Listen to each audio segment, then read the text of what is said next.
Hey guys, I'm Mnar Muhawesh and welcome to another episode of MintPress News' Behind the Headline, a citizen-led project created in partnership with Free Speech TV.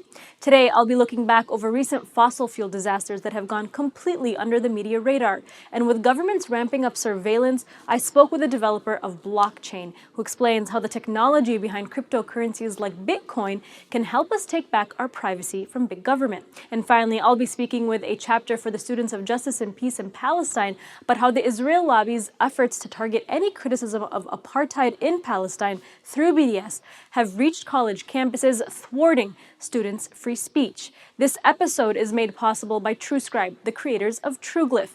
Animate your story for free today at truescribe.com. Now let's get behind the headline.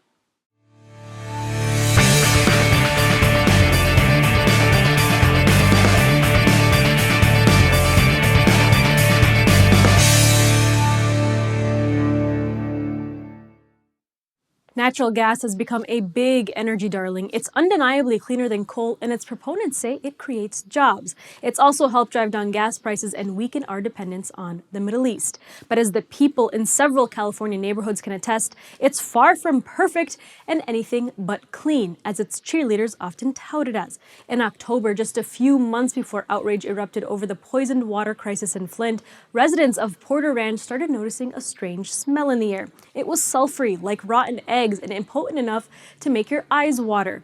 After fielding calls from residents concerned about a possible home gas leak, Southern California Gas Company sent someone to check things out. But the gas company said there was no leak. For a week, as the smell grew worse, SoCal Gas continued to deny that there was a leak. Oh, but there was a leak, a methane leak that's been described as the worst environmental disaster in the U.S. since the BP oil spill. And it was coming from Aliso Canyon, home of the country's second largest natural gas reservoir, which enjoys the same lax oversight and spotty regulation as the rest of the natural gas industry. In addition to being a potent greenhouse gas, methane makes up about 80% of natural gas. And until just around Valentine's Day, the SoCal Gas methane leak continued, spewing the equivalent yearly emissions of 2 coal power burning plants. Those exposed to the gas, which is treated with an odorant called mercaptane, have exhibited a range of symptoms from headaches and nausea to rashes and spontaneous bloody noses. More than a third of the town's families have been relocated, and the town's elementary school closed for the semester. Now, you must be thinking, there's no way SoCal Gas can get away with this, right? Well, it's not clear whether SoCal Gas was in violation of any regulation, either knowingly or negligently. As Samantha Page noted for Think Progress, SoCal Gas has said that its maintenance of the wells at Aliso Canyon didn't actually violate any standards of upkeep.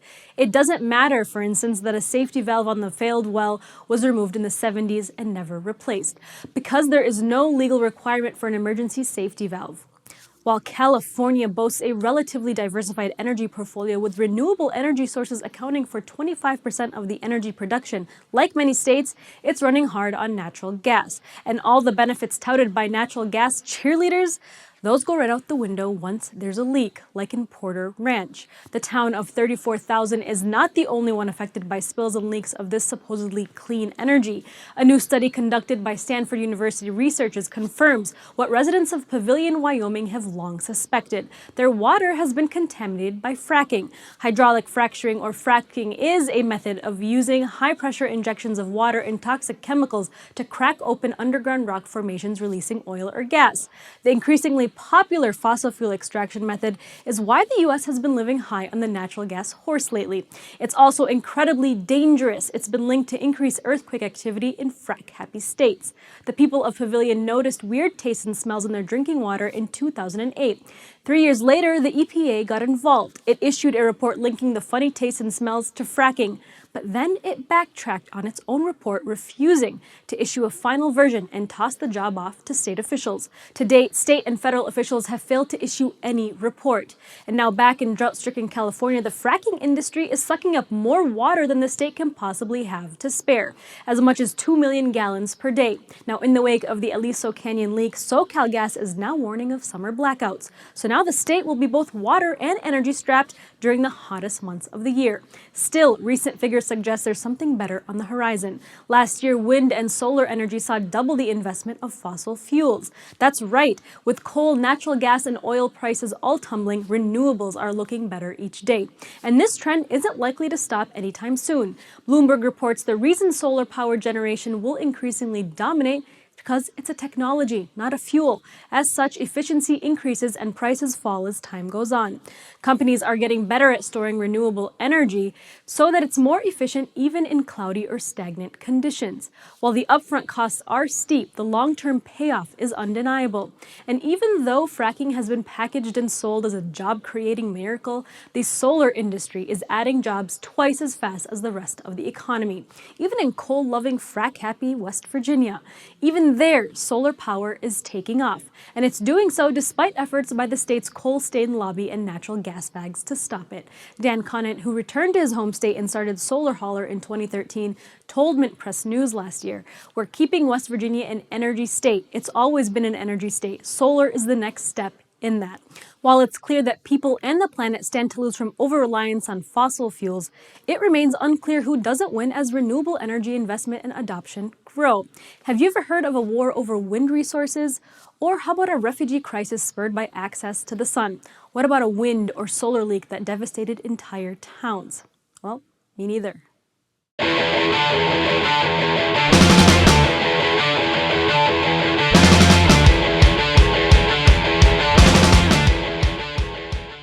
After sending shockwaves throughout the financial industry, now Bitcoin is poised to revolutionize digital privacy as well. Whether it's between everyday citizens, investors, or corporations, every financial transaction we make is recorded. The institutions that regulate currency have created a system in which governments, banks, accountants, and notaries track these transactions, robbing the public of any privacy or control. Now that's why Bitcoin was released in 2009 as a currency for anyone who wants to keep the government out of their wallets. The digital currency uses encryption to regulate the creation of coins and verify the transactions. Now it's totally decentralized, which means it's not controlled by a single authority like the Federal Reserve. And unlike greenbacks, the Fed can't just print more cryptocurrency to inflate our way out of trouble. Its value reflects pure supply and demand, not a value forced into the system by regulation or through government monopolies. Now, the key technology behind Bitcoin is the blockchain, and it's revolutionizing digital privacy while simultaneously keeping data of online transactions in the public's hand rather than a single entity's. Now, beyond Bitcoin, blockchain could be used in any industry, from finance to medicine, to secure transactions and data and track how that data is used. Like an open ledger, each block represents one or more transactions. Though most of us think about Bitcoins in purely financial terms, a block in a blockchain can represent anything, like files, photos, or property deeds. Each block is encrypted so that only the people or companies participating in the transaction have a key, but the data is shared among hundreds of thousands of computers that participate in Bitcoin mining. Publicly sharing this ledger creates a new form of accountability and trust. And because of the thousands of copies, hackers or other malicious actors can't alter data once it's added. Combined with strong encryption, this means third parties are no longer needed to verify transactions. Now, Jameson Lopp is a software developer at BitGo, a Bitcoin and blockchain security business, and an expert in computer security. He joined me on Behind the Headline to explain this more in plain English and how blockchain is revolutionizing data privacy and how we can take back our privacy in this growing national security state. Check it out. Thank you so much, Jameson, for joining me today. Can you briefly explain the blockchain in plain English and how this is revolutionizing data privacy in our surveillance state? Sure. At a very high, non-technical level, the fundamental question that blockchains answer is how do we keep track of ownership and property in a way that doesn't require trusted authorities? So if you think about how ownership of property is currently tracked, whether it's your house, your car, stocks, bonds, or money itself, these are currently all attested by trusted authorities, such as government agencies or financial entities that are regulated by governments. And these entities are already using modern technology to track the ownership digitally, but they're doing so with their own private databases. And essentially what blockchains do is they flip this model on its head. And we instead make the database, or the ledger, if you will, public, so that everyone who's using the system is checking each other's work. This makes the system what we call trustless, because you're no longer relying upon anyone in the network to be honest to you. And it doesn't fundamentally protect us from government or corporate spying. Or there's still a lot of privacy issues, but what it really protects us against is corruption, like government and corporate corruption, because we're able to be sure that no one is trying to defraud us.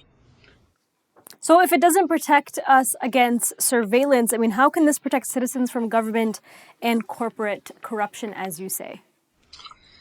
I mean, there's a lot of different ways that you can consider there to be corruption in the system, especially in the financial system. Both government and the banking system have ways of essentially creating money out of thin air. And this can be through inflation, it can be through quantitative easing. There's also, as we've seen like in 2008, through very complicated manipulation of financial markets through like algorithmic derivatives and other things that are so complicated that almost nobody understands them. And so you can actually run stock markets and financial networks on blockchains, and then that enables everyone else to be sure that you're playing by the rules, essentially. So in a blockchain, the transactions themselves are encrypted but shared among dozens, if not hundreds of computers. I mean, can you explain how this actually makes users more secure and creates trust? Yeah, so we say that the transactions are cryptographically signed. The transaction data itself is not encrypted, which would make it private and make it unable for other people to see the transaction. Though there are new systems that are being developed where the transaction data is encrypted. There are a lot of interesting privacy innovations that are currently being undertaken in this space. But essentially, if we want to build a system that allows us to track ownership without trusting third parties, we need to have this new type of ledger. It's easy to create a public ledger, but the hard problem is preventing people from cheating and altering the ledger for their own benefit. So the solution is we flip the model upside down, and instead of having the ledger on one or two computers that are owned by governments or companies, we instead have everyone who wants to participate keep a copy of the entire history of the ledger on their own computer. And this allows you to check the cryptography of all of the transactions through history, which are actually dependent upon each other. And so this is where we get the concept of a chain from, is that we take these batches of transactions and approximately every 10 minutes, we put them together, it's cryptographically verified, and it also points back to the previous batch of transactions. So this makes it really difficult for people to try to rewrite history. If you try to go back in history, you actually have to recreate all of these blocks in order, which becomes exponentially more difficult from a computational standpoint. Okay, so let's talk about the blockchain in more practical terms that affect our daily lives. How can blockchain allow processes for data-heavy industries like the medical field or even tech companies to become even more simplified for the consumer and for those companies themselves? A great property of blockchains is that you're essentially creating a tamper-proof history of historical changes.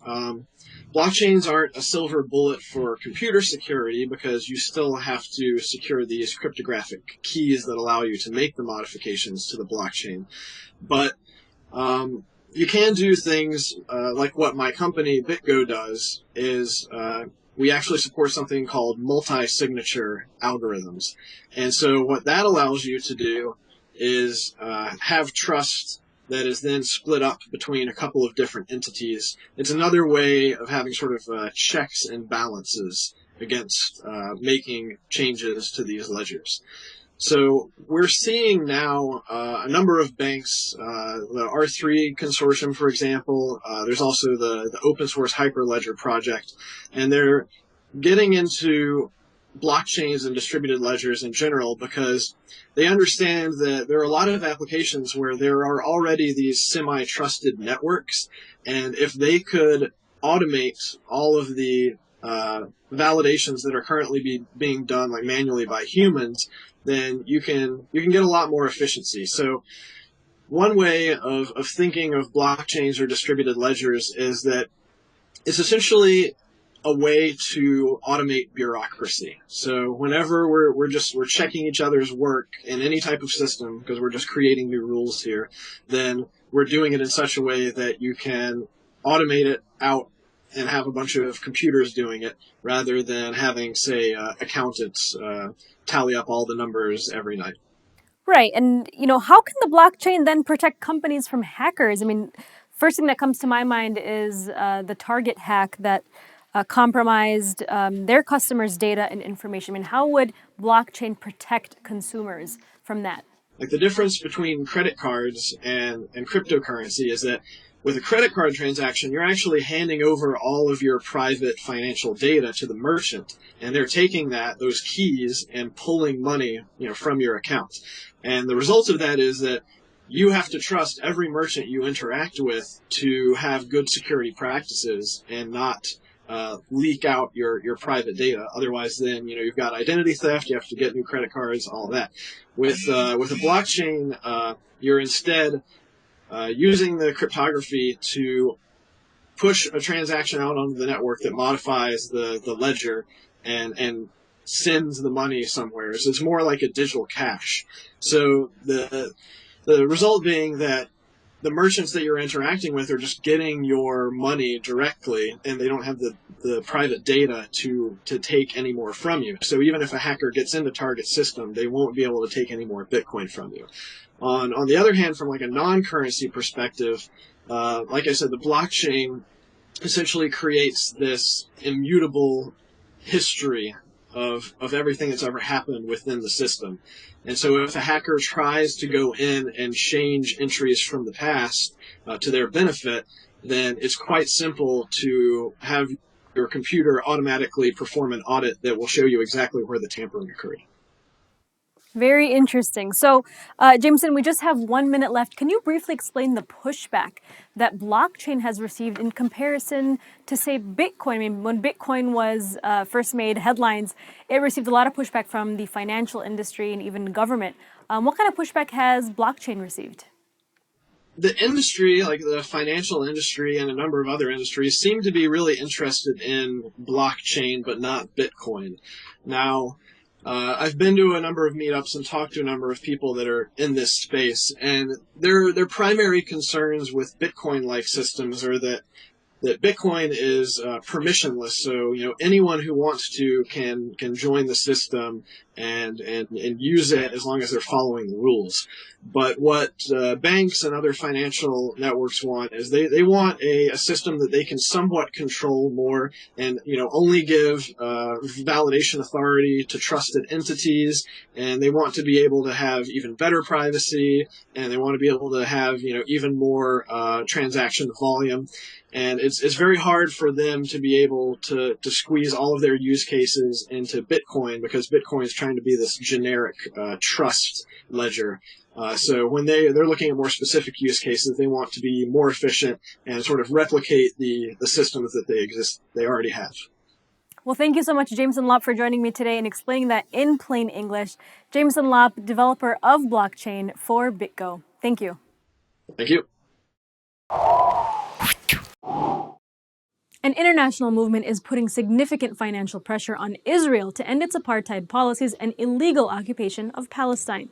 But politicians and legislators are pushing back, trying to make the movement completely illegal and quash the free speech rights of participants, especially those of students. Now, over the past 11 years, the Boycott, Divestment and Sanctions movement has launched a very successful boycott of Israeli products made in illegally occupied Palestinian territories. It's even convinced artists from musicians to circus performers to cancel their trips to Israel. In recent years, dozens of student governments have passed resolutions urging their college campuses to divest from Israeli bonds. And while the BDS movement represents a grassroots effort to force Israel to acknowledge the human rights of the indigenous Palestinian population, political megadonors like casino magnate Sheldon Adelson and other wealthy sources tied to Hillary Clinton have opened their wallets to stop the anti-apartheid movement. The big donor money is leading to a growing number of efforts to legislate BDS out of existence. Both the United States and the UK passed bans on divestment in public sector businesses. And Israeli Prime Minister Benjamin Netanyahu called BDS a campaign to delegitimize Israel. Even so-called liberal presidential candidates like Hillary Clinton and Bernie Sanders echoed his sentiments in statements linking anti-Zionism to anti-Semitism. And now, state legislators are interceding at the local level to try to block the efforts of students on college campuses. The Students for Justice in Palestine chapter at the University of Minnesota is no stranger to this. Last year, members received disturbing threats after another campus organization called the Students Supporting Israel accused them of supporting terrorists for speaking up on behalf of a murdered, unarmed Palestinian youth. And then they approached the student government about passing a resolution urging their school to stop investing in companies that violate human rights. And in there was Israel. They might have expected similar pushback from other students, but instead, over 24 lawmakers from Minnesota's state legislature signed a letter to the university's president, Eric Kaler, opposing the resolution. And I spoke with Rula Rashid, president of that chapter at the U of M, to find out how a student resolution can prompt such a state intervention. Shortly after our interview, the group tweeted some good news. The resolution passed. Check it out. Thank you so much, Rula, for joining me today. Tell us about why your chapter of Students for Justice in Palestine is trying to get the university to divest from Israeli bonds. Yeah, so we are asking to divest not just from Israeli bonds, actually, but asking to divest from human rights violations in general, companies that violate international law and human rights violations. So we have G4S, which is a British company, Caterpillar, and Raytheon, which are American companies, and then Ilbet Systems, which is an Israeli company, or happens to be an Israeli company. So we really are stressing on the fact that we are asking to divest from, any company that's violating human rights. And this is important to us, not only as students on campus, but to see our university investing in these companies that are, killing people around the world and are not socially responsible. It's really important to us as a community, especially as a community of minority students. So we want our university to be socially responsible and value the students that go to the school. Right, and you guys are students obviously standing up to very influential industries. But tell us exactly how state legislators got involved in this BDS effort and what they said. I mean, are you aware of them getting involved over other similar issues in the past? So there were 80 state legislators that signed a letter and sent it to Kaler, basically saying that Kaler needs to condemn our resolution the morning of the vote. And they specifically mentioned the morning of the vote so that our resolution would basically be voted down, which is essentially what happened. And they wrote a letter that said that these students should not be boycotting Israel. The state of Minnesota has long and something about, strong ties with Israel, and that this goes against Minnesota's values. And what they failed to understand was that we aren't boycotting Israel, and we're not focusing on, how Israel, but we're mainly shedding light on the Palestinians, and we are shedding light on the fact that there are human rights violations, and that the international laws are being violated, which is, cited by the UN. So we weren't, a lot of people tried to shift the conversation to like we're attacking Israel and we're anti-Semitic, and that's just not what the conversation was supposed to be about,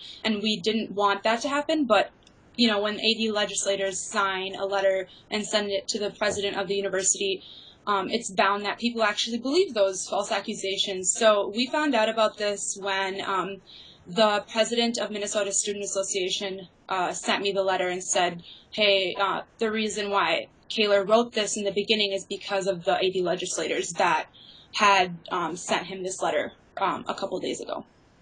Right. There's obviously a concerted effort, especially by the Israeli lobby, to link BDS to anti-Semitism and Jew hatred. Why do you think that is?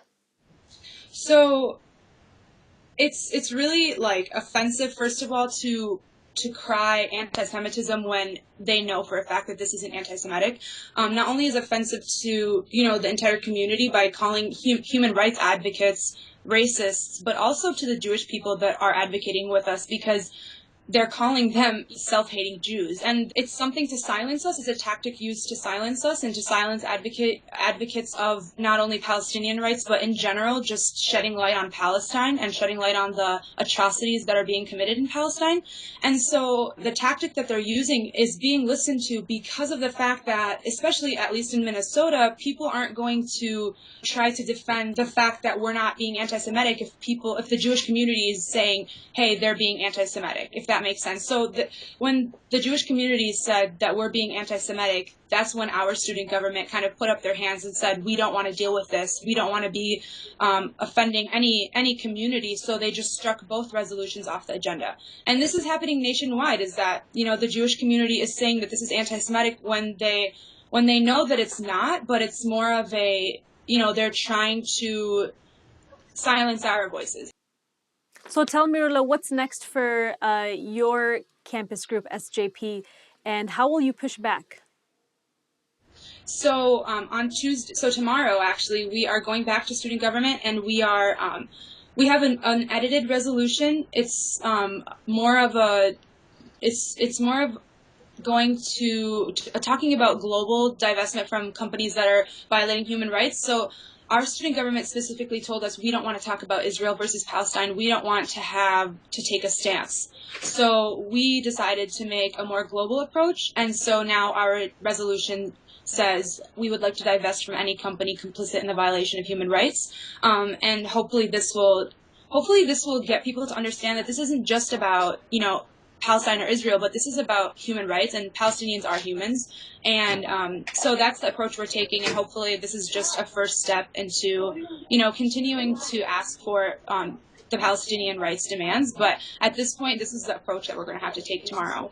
Well, thank you so much, Rula, for joining me today, and best of luck with your divestment. Thank you so much for having me. That's it for today's episode. I'll continue to go behind the headline on my Facebook page and on Twitter at Mnar, MUH. Until then, we'll see you next week.